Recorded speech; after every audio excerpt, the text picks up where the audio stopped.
Père et du Fils et du Saint-Esprit. Amen. La grâce de Jésus notre Seigneur, l'amour de Dieu le Père et la communion de l'Esprit Saint soient toujours avec vous. Tressaillir de joie parce que le Père nous appelle. C'est le message de ce jour. La promptitude à lui répondre. L'enthousiasme à courir et à marcher à sa suite. C'est l'appel qui nous est lancé aujourd'hui. Et il s'agit pour nous de nous en rendre compte, mais aussi de reconsidérer nos lourdeurs, de reconsidérer nos lenteurs et nos paresses. Car très souvent, le Seigneur nous appelle, mais nous avons de la peine à répondre à cet appel généreux, toujours enthousiaste qu'il nous lance. En commençant cette célébration eucharistique, permettez-moi de souhaiter la bienvenue à toutes les personnes qui nous rejoignent à travers les réseaux sociaux pour qu'ensemble, nous puissions vivre ce moment de communion dans le cœur, ce moment de communion dans la prière. Et tous ensemble, recueillons-nous pour accueillir le pardon de Dieu.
Que Dieu, dont l'amour est infini, nous fasse miséricorde, qu'il nous pardonne tous nos péchés et qu'il nous conduise à la vie éternelle.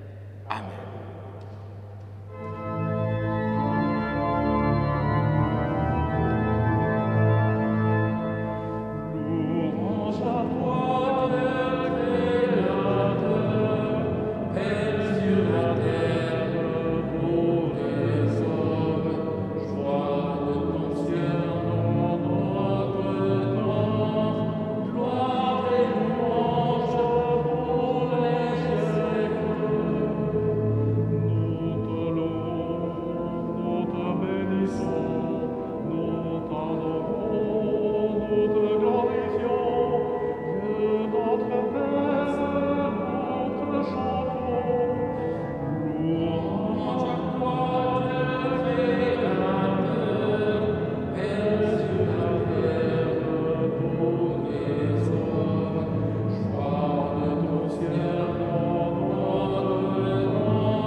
Prions le Seigneur.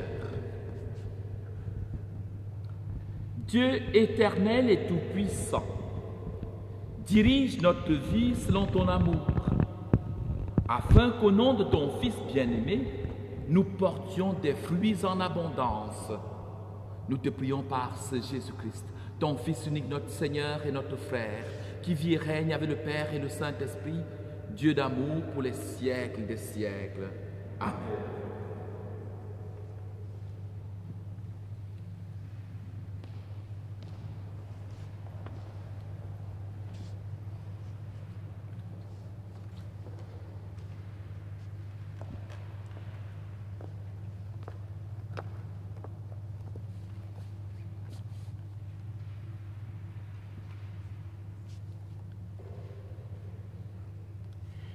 Lecture du livre de Jonas.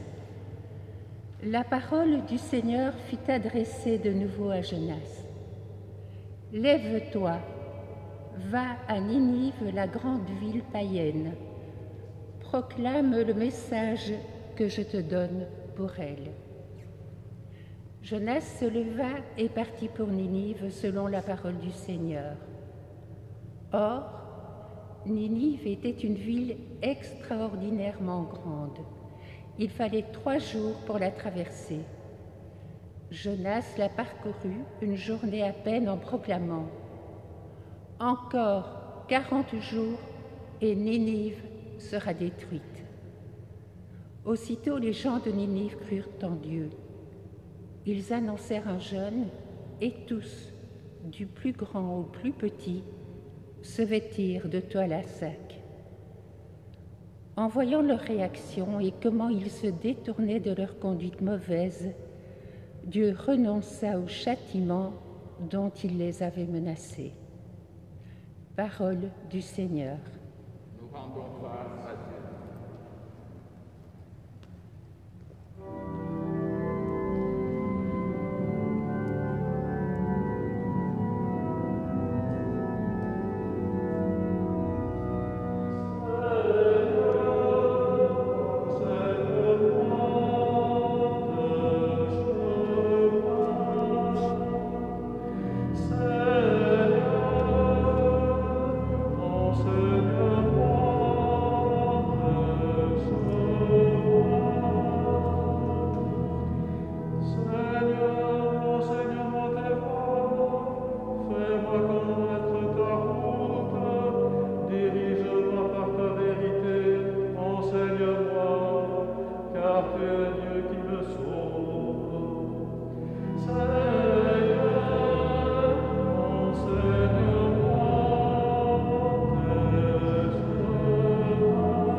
Lecture de la première lettre de saint Paul apôtre aux Corinthiens.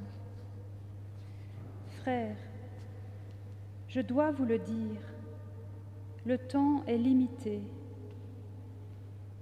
Dès lors, que ceux qui ont une femme soient comme s'ils n'avaient pas de femme. Ceux qui pleurent, comme s'ils ne pleuraient pas. Ceux qui ont la joie, comme s'ils n'en avaient pas. Ceux qui font des achats, comme s'ils ne possédaient rien. Ceux qui profitent de ce monde, comme s'ils n'en profitaient pas vraiment. Car il passe, ce monde tel que nous le voyons. Parole du Seigneur. Rendons grâce à Dieu.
Le Seigneur soit avec vous.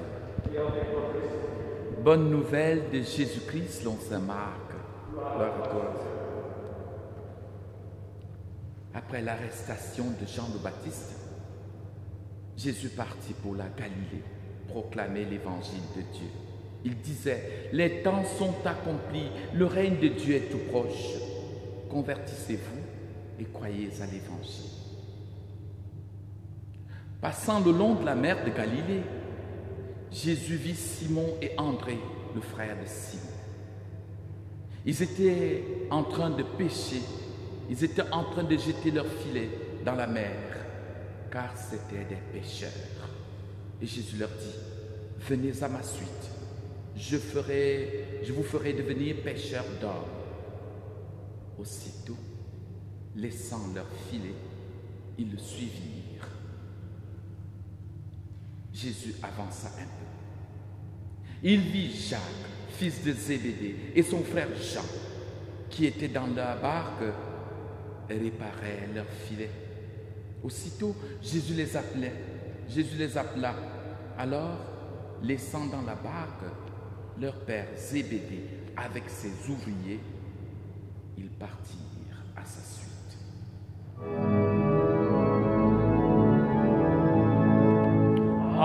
Alléluia,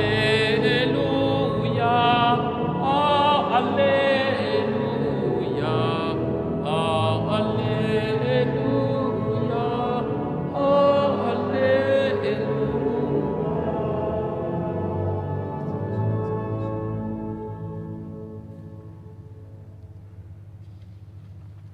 Veuillons nous asseoir.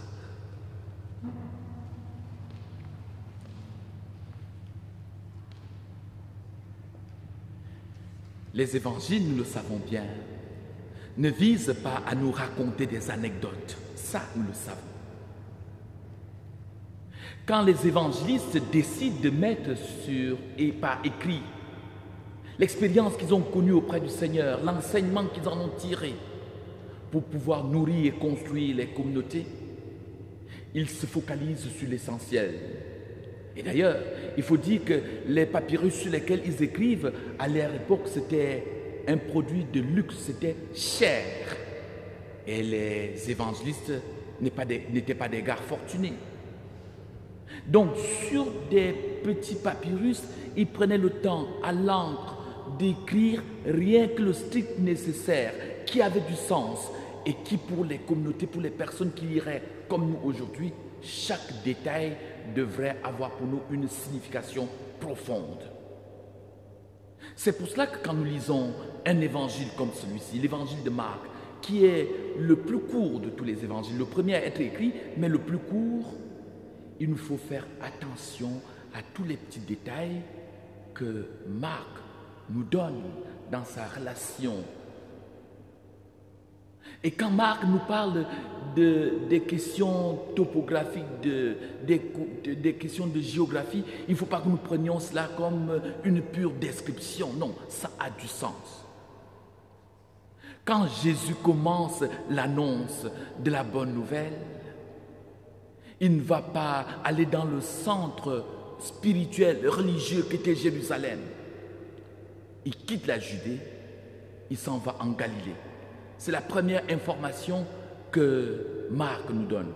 Je précise que cet évangile, nous sommes au premier chapitre de l'évangile de Marc. C'est à partir du 14e verset qu'il commence à parler de Jésus qui rentre dans son ministère. Il va donc vers la Galilée. La Galilée qui était le carrefour des nations, la Galilée qui était aux confins, qui était loin de la Judée, mais c'était presque en territoire, c'était en territoire païen. Il y va. Il ne va pas se limiter à toutes ces personnes qui connaissaient, qui aimaient, qui adoraient le Dieu d'Israël. Il va vers ceux qui se prenaient pour des gens exclus, qui se tenaient loin, qui n'avaient pas la spiritualité déjà bien aguerrie. C'est à eux qu'il va s'adresser les premiers. Et là-bas, il va proclamer la bonne nouvelle. Il leur dira, convertissez-vous, les temps sont accomplis. Je vais y revenir tout à l'heure, mais revoyons d'abord comment Jésus appelle, car ce dimanche pourrait être appelé le dimanche de l'appel. Et je voudrais que ce dimanche, les personnes qui lisent, qui écoutent, qui participent aux célébrations en ce dimanche, puissent se poser la question de savoir quel est l'appel que Dieu leur lance. Que les parents puissent penser à l'appel que Dieu peut lancer à leurs enfants, à leurs petits-enfants ou à leurs arrière-petits-enfants. Et que les jeunes qui suivent cette célébration puissent se demander si Dieu ne les appelle pas à devenir eux aussi des pêcheurs d'hommes. Regardons les situations d'abord. Quels sont ces deux groupes de personnes que Jésus appelle? Il s'agit d'abord de deux frères, Simon et son frère André. Pour ceux qui connaissent les Écritures et qui connaissent le grec, Simon comme André, c'est des noms à consonance grecque. Ce sont donc deux personnes qui vont devenir disciples, mais qui sont de conditions plutôt modestes. Ils sont assis dans une barque en train de jeter les filets. Ils n'ont pas certainement pris grand-chose, ils sont encore là, laborieux, en train de travailler. Rien ne nous dit que la barque leur appartient. Peut-être ont-ils emprunté ou loué cette barque pour pouvoir ainsi chercher leur pitance. Et peut-être ce jour-là, ils ne pêchent même pas grand-chose et ils sont en train de dire, mais il faut que nous allions jusqu'au bout. Et ce sont ces personnes que Jésus appelle. Comme quoi, nous pouvons être dans des situations difficiles, nous pouvons vivre une vie qui n'est pas facile, mais tout de même être attentif à l'appel de Dieu. Ce n'est pas quand tout va bien que Dieu nous appelle. Parfois, nous sommes concentrés, on est tellement mal qu'on voudrait concentrer le peu d'énergie qui nous reste dans ce que nous avons à faire pour pouvoir nous en sortir. Et c'est justement dans ce moment-là, à ce moment précis, que la parole de Dieu peut s'adresser à nous et qu'il nous faut prêter l'oreille, ouvrir notre cœur pour être sensible à l'appel qu'il nous lance. Ce fut ce jour-là le cas de Simon et son frère André. Et quand Jésus les appelle, aussitôt, ils quittent leur barque et ils se mettent à sa suite. Aussitôt, la promptitude, la spontanéité, sans trop réfléchir, ce jeune prédicateur, ce Jésus, quelqu'un qu'ils ne connaissent d'emblée pas, mais ils sentent au fond d'eux-mêmes comme si il y avait, leur cœur brûlait. Ils ont en eux une énergie nouvelle, une envie de se renouveler. Et ils suivent le Christ. Alors, avec eux, Jésus va encore marquer, il va encore aller plus loin. Et là encore, il trouve deux autres frères. Cette fois-ci, il s'agit de Jacques et de Jean, les fils de Zébédée. Leur papa s'appelait Zébédée. Ces noms sont à consonance hébraïque. Ce sont des Juifs, au moins de par leur nom, on sent la consonance. Et Jésus les appelle eux aussi. Et tout de suite, ils se mettent à sa suite. Ces gars sont déjà établis. Ils sont certainement dans une entreprise familiale, probablement très florissante, puisque leur papa a des ouvriers. Jésus les appelle. Ils n'avaient plus à se demander de quoi serait fait leur futur, parce que certainement, ils avaient de quoi vivre, et puis ils pouvaient reprendre l'entreprise familiale. Et voilà que Jésus les appelle dans leur situation qui est la leur. Même si nous n'avons plus, nous pensons que toutes les perspectives sont bonnes, même si nous pensons que toutes les étoiles sont alignées, soyons encore attentifs à l'appel de Dieu. Jésus les appelle et eux aussi, ils doivent tout abandonner. Abandonner la famille, abandonner l'entreprise, mais abandonner aussi leur culture et leur tradition religieuse, spirituelle, pour se lancer en aventure derrière ce jeune prédicateur qu'est Jésus. Et qu'est-ce que Jésus dit?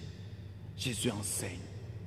Jésus ne vient pas pour leur enseigner une doctrine nouvelle. Il leur dit, suivez-moi, le suivre.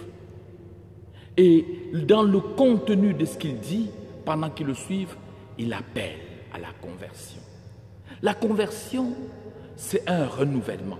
La conversion, c'est une attention apportée sur ce que l'on est pour pouvoir discerner dans ce que nous vivons, dans ce que nous sommes, quels sont les nouveaux appels de Dieu, à quoi le Seigneur nous invite, quels sont les appels nouveaux qui nous inviteraient à changer, à faire un détour, à prendre une nouvelle orientation, à lui convenir le mieux possible.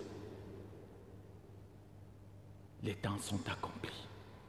Cette conversion, c'est aujourd'hui. L'appel qu'il lance, c'est aujourd'hui. Alors, au cours de cette célébration, que chacun prenne la pleine mesure de l'invitation qui lui est faite. Maintenant, aujourd'hui, et pas demain, et pas plus tard, mais aujourd'hui, le Seigneur appelle. Il nous lance un appel, à nous d'être sensibles. À quoi nous appelle-t-il? Il nous appelle à des missions différentes, mais qui toutes concourent à ceci, à devenir des pêcheurs d'hommes. Il y a encore tant de personnes à pêcher. Dans certaines régions, on peut encore pêcher au filet et prendre beaucoup de personnes à la fois, beaucoup d'hommes à la fois. Ailleurs, il faut presque faire de la pêche à la ligne et aller un par un pour chercher des gens qui veulent écouter la parole de Dieu, qui sont sensibles à la bonne nouvelle et les trop bonnes nouvelles. Mais pour le faire, il nous faut à nous aussi une bonne dose de conversion. Et je voudrais terminer par là, en revenant sur la première lecture. Jonas. Jonas était tranquille dans sa vie, un prédicateur qui s'adressait à Jésus, qui était dans sa région, c'était un juif, il était tranquille, c'était le petit reste des gens qui craignaient Dieu. Et voilà que le Seigneur l'appelle à aller à Ninive. Ninive, c'était la grande ville, c'était loin. Jonas veut s'enfuir. Il ne veut pas aller proclamer à ces gens, qui d'ailleurs ne respectent pas Dieu, qui sont des païens, qui ne connaissent pas le Dieu d'Israël. Mais le Seigneur va lui dire, va là-bas prêcher la conversion. Ça, c'était douloureux pour lui. D'autant que Ninive est une grande ville, il fallait 3 jours pour la traverser. Mais lui va y aller, il le fera. Après beaucoup de réticences, les péripéties, nous pouvons les voir, nous pouvons le lire dans le livre de Jonas. C'est l'un des plus petits livres de la Bible. Je crois que c'est juste 4 chapitres, si mes souvenirs sont bons. Nous pouvons lire très très facilement et voir comment Jonas est réticent, il ne veut pas. Il se demande pourquoi est-ce qu'il faut aller prêcher à des gens qui ne respectent pas Dieu, qui ne veulent pas. Est-ce qu'ils ont vraiment besoin de conversion? Mais finalement, il s'y trouve, il prêche et les gens se convertissent. ne pas douter de l'homme, oser et le faire encore. Et quand ils se convertissent, finalement, Jonas est pris même de remords. Il n'aurait pas voulu. Pourquoi? Et pourtant, c'est Dieu qui fait miséricorde. Que cet appel aujourd'hui à la conversion de nous-mêmes, convertir notre regard et nous renouveler pour entrer dans le projet de Dieu, que cela se passe pour nous aujourd'hui, car le Seigneur nous appelle. Amen.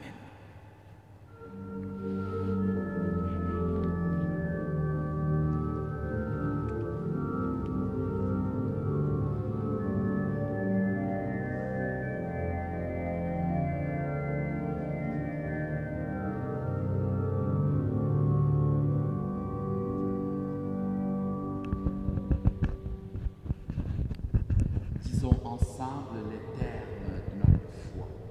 Je crois en Dieu, le Père Tout-Puissant, Créateur du ciel et de la terre, et en Jésus-Christ, son Fils unique, notre Seigneur, qui a été conçu du Saint-Esprit, est né de la Vierge Marie, a souffert sous Ponce Pilate, a été crucifié, est mort, a été enseveli, est descendu aux enfers, le troisième jour est ressuscité des morts, est monté aux cieux, est assis à la droite de Dieu le Père Tout-Puissant, d'où il viendra juger les vivants et les morts.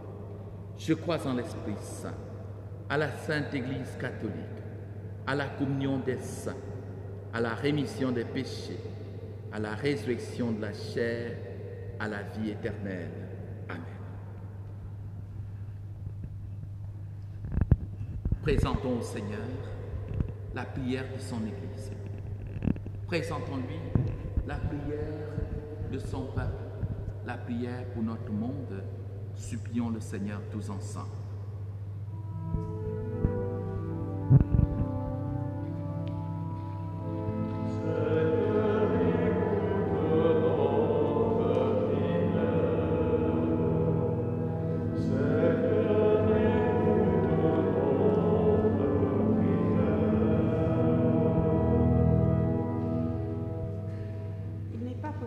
De prier sans penser à toutes les souffrances provoquées par les dysfonctionnements, l'indifférence, voire même parfois la corruption des personnes en place.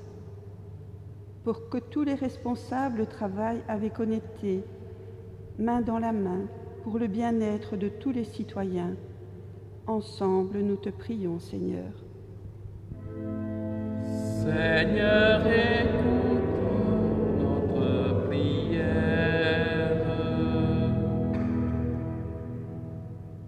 Tous les matins, la vie nous est offerte, mais parfois les ennuis et les difficultés sont pour nous un obstacle à lui donner un sens et une orientation, pour qu'à travers nos tâches quotidiennes et nos rencontres habituelles, nous trouvions chaque jour de nouvelles raisons de vivre.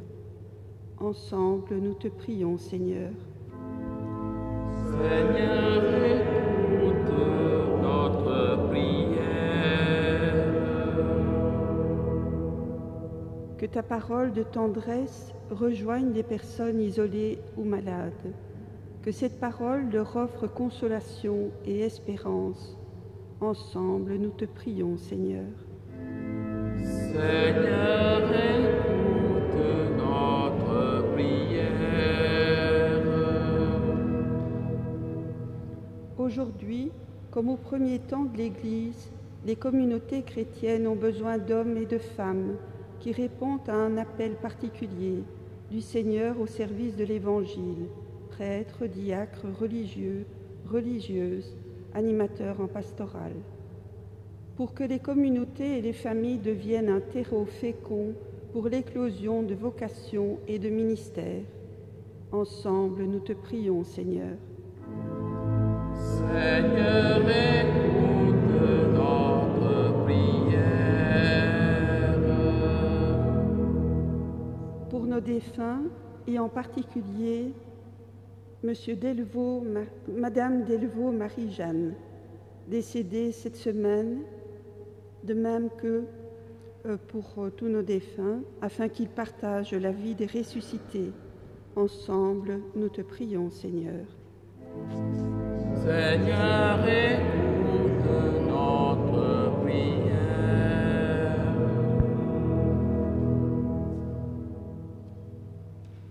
te prions par Jésus-Christ, ton Fils, notre Seigneur, qui vit et règne pour les siècles des siècles. Amen.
Tu es béni de l'univers, toi qui donnes ce pain, fruit de la terre et du travail des hommes.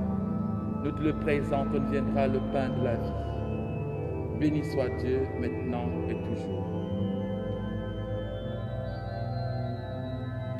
Tu es béni de l'univers, toi qui donnes ce vin, fruit de la vigne et du travail des hommes. Nous te le présentons, deviendra le vin du royaume éternel. Béni soit Dieu, maintenant et toujours. Humbles et pauvres, nous te supplions, Seigneur, accueille-nous.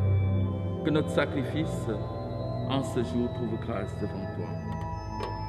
Lave-moi de mes fautes, purifie-moi de mon péché, mets-en-moi un corps pur et l'Esprit sanctifié, que c'est devant le cœur de mes frères et sœurs, pour ta plus grande gloire et le salut du chacun.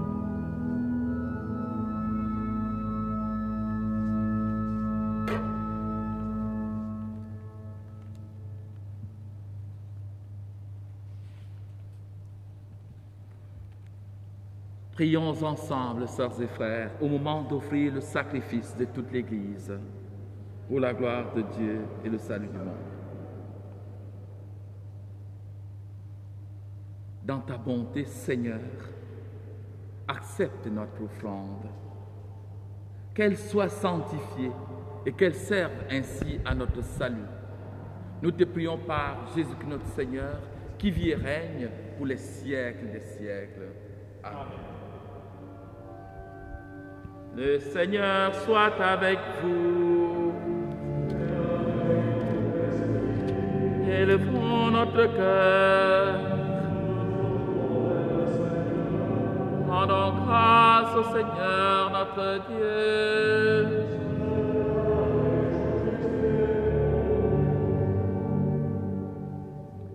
Dieu notre Père, nous te disons merci, nous te rendons grâce. C'est toi qui nous as créés, c'est toi qui nous appelles à vivre pour toi, à nous aimer les uns les autres. Nous pouvons nous rencontrer, nous pouvons parler à toi. Grâce à toi, nous pouvons partager nos difficultés et nos joies. Pour tout cela, Dieu notre Père, nous sommes heureux. Nous sommes heureux de te rendre grâce tous ensemble.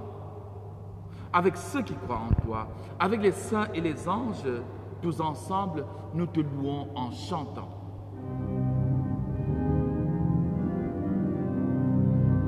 Saint, Saint, Saint le Seigneur, Saint, Saint, Saint notre Dieu, tu es le Dieu de l'univers, ciel et terre sont remplis de ta gloire. Hosanna au plus haut des cieux, Hosanna au plus haut des cieux. Saint, Saint, Saint le Seigneur, Saint, Saint, Saint notre Dieu. Béni soit celui qui vient au nom du Seigneur. Hosanna au plus haut des cieux, Hosanna au plus haut des cieux. Saint, Saint, Saint le Seigneur, Saint, Saint, Saint notre Dieu.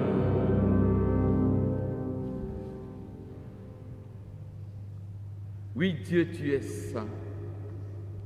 Tu es bon pour nous. Tu es bon pour tous les hommes. Alors nous sommes là pour te dire merci. Nous voulons te rendre grâce. Nous voulons te rendre grâce pour Jésus, ton Fils. Jésus est venu chez les hommes et les femmes qui n'arrivent pas à s'entendre et qui se détournent de toi. Par l'Esprit Saint, il ouvre nos yeux, il ouvre nos oreilles, il change notre cœur. Alors nous arrivons à nous aimer et nous reconnaissons que toi, tu es notre Père et que nous sommes tes enfants. C'est lui, Jésus, qui nous rassemble autour de cette table où nous avons apporté notre offrande. Sanctifie, Père très bon, ce pain et ce vin. Ils deviendront pour nous le corps et le sang de Jésus, ton Fils, qui nous a dit de faire à notre tour ce qu'il a fait lui-même la veille de sa passion. Au cours du dernier repas qu'il partageait avec ses disciples, Jésus prit le pain. Il rendit grâce. Il partagea le pain et le donna à ses amis en disant: Prenez, mangez-en tous. Ceci est mon corps livré pour vous.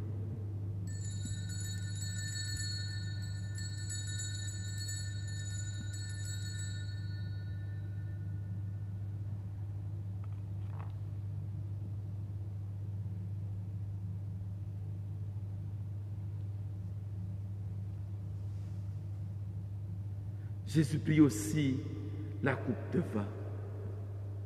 Il te rendit grâce, toi, Dieu notre Père. Et il donna la coupe à ses amis en disant: Prenez, buvez-en tous, car ceci est la coupe de mon sang, le sang de l'alliance nouvelle et éternelle, qui sera versé pour vous et pour la multitude en rémission des péchés. Et il leur dit aussi: Vous ferez cela en mémoire de moi.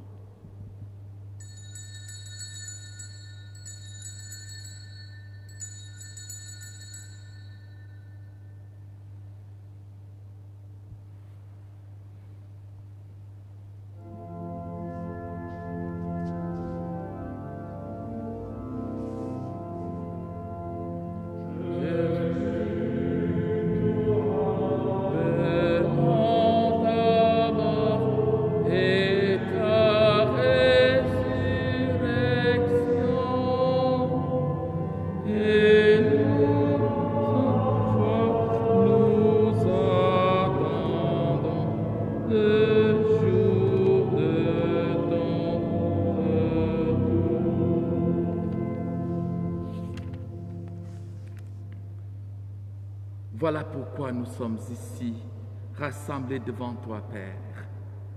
Nous sommes remplis de joie en nous rappelant ce que Jésus a fait pour nous sauver. Dans cette offrande qu'il a confiée à ton Église, nous célébrons sa mort et sa résurrection. Père du ciel, accueille-nous avec ton Fils bien-aimé. Pour nous, Jésus a voulu livrer sa vie. Et toi, Dieu, notre Père, tu l'as ressuscité. Jésus vit maintenant près de toi, mais il est encore avec nous toujours et partout. Un jour, il viendra dans la gloire du royaume. Alors, il n'y aura plus de gens tristes, de malades ou de malheureux. Père, nous allons recevoir dans la joie de l'Esprit Saint le corps et le sang de ton Fils Jésus-Christ. Que cette communion nous rende capables de vivre comme Jésus, entièrement donné à toi et entièrement donné aux autres. Viens en aide, Seigneur, à notre pape François. Viens en aide à notre évêque Guy Arpini et à tous les évêques. Accorde-nous et à tous les disciples de Jésus-Christ d'être de ceux qui font la paix et le bonheur autour d'eux. Et puis, donne-nous un jour d'être près de toi, unis tous ensemble, avec la Vierge Marie, la bienheureuse Mère de Dieu, avec Saint Joseph son époux, avec tous les saints du ciel, que nous puissions être tous ensemble dans le Christ.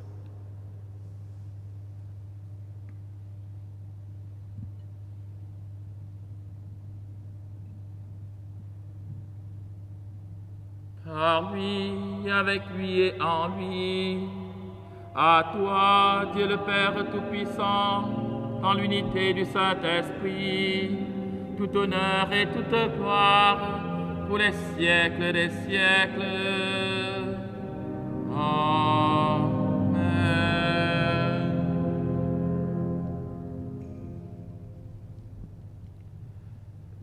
Que l'Esprit Saint nous inspire la prière pour nous adresser à Dieu. Que l'Esprit Saint nous réinspire la même prière que Jésus nous a laissée pour que nous puissions nous adresser à Dieu son Père qui est notre Père. Notre Père qui es aux cieux, que ton nom soit sanctifié, que ton règne vienne, que ta volonté soit faite sur la terre comme au ciel. Donne-nous aujourd'hui notre pain de ce jour. Pardonne-nous nos offenses, comme nous pardonnons aussi à ceux qui nous ont offensés. Et ne nous laisse pas entrer en tentation, mais délivre-nous du mal. Car c'est à toi qu'appartiennent le règne, la puissance et la gloire pour les siècles des siècles. Amen. Seigneur Jésus-Christ, tu es la paix pour notre monde, tu es la paix dans nos cœurs. Donne-nous de connaître ta paix, donne-nous d'en rayonner. Donne-nous de répondre à ton appel, ayant la sérénité, la paix autour de nous, pour que le monde reconnaisse vraiment que c'est toi qui l'appelles à vivre la conversion. Que cette paix s'étende partout où les hommes en ont besoin, toi qui vis et règnes pour les siècles des siècles. Amen. Et que la paix du Seigneur soit toujours avec vous. Nous saluons tous en signe de paix. La paix du Christ.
Seigneur Jésus-Christ, Fils du Dieu vivant, selon la volonté du Père et avec la puissance du Saint-Esprit, tu as donné par ta mort la vie au monde.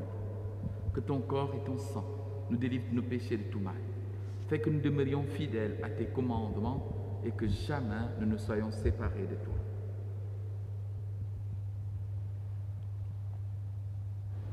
Heureux, oui, heureux les invités au repas du Seigneur. Voici l'agneau de Dieu qui enlève le péché du monde. Seigneur, je ne suis pas digne de te recevoir, mais dis seulement une parole et je serai guéri. Le corps et le sang de Christ nous gardent pour la vie éternelle. Amen.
Prions encore le Seigneur.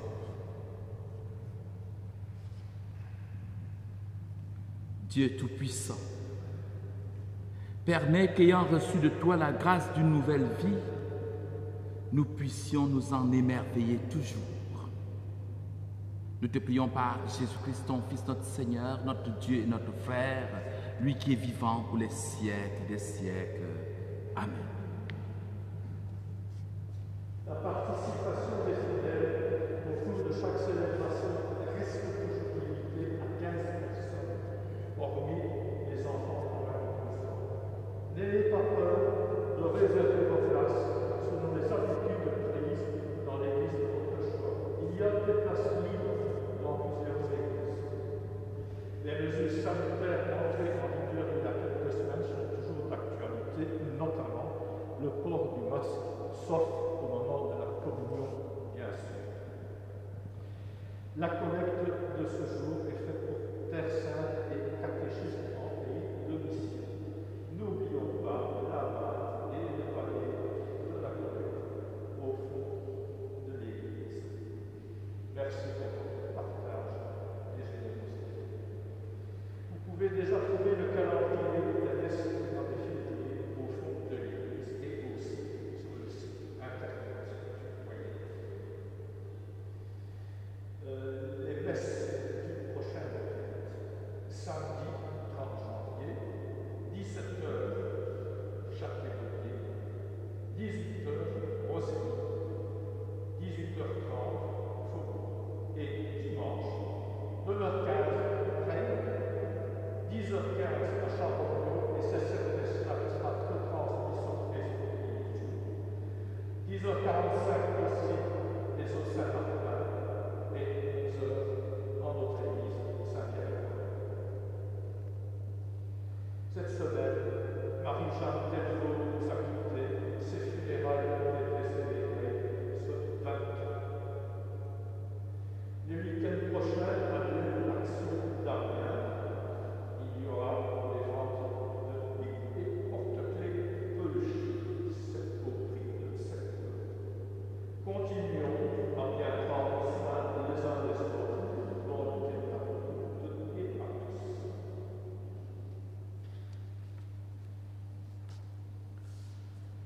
Le Seigneur soit avec vous. Et avec votre esprit. Que Dieu Tout-Puissant vous bénisse et vous garde, le Père, le Fils et le Saint-Esprit. Amen. Allez et vivez dans la paix et la joie du Christ. Nous rendons grâce à Dieu. Un très bon dimanche à tout le monde.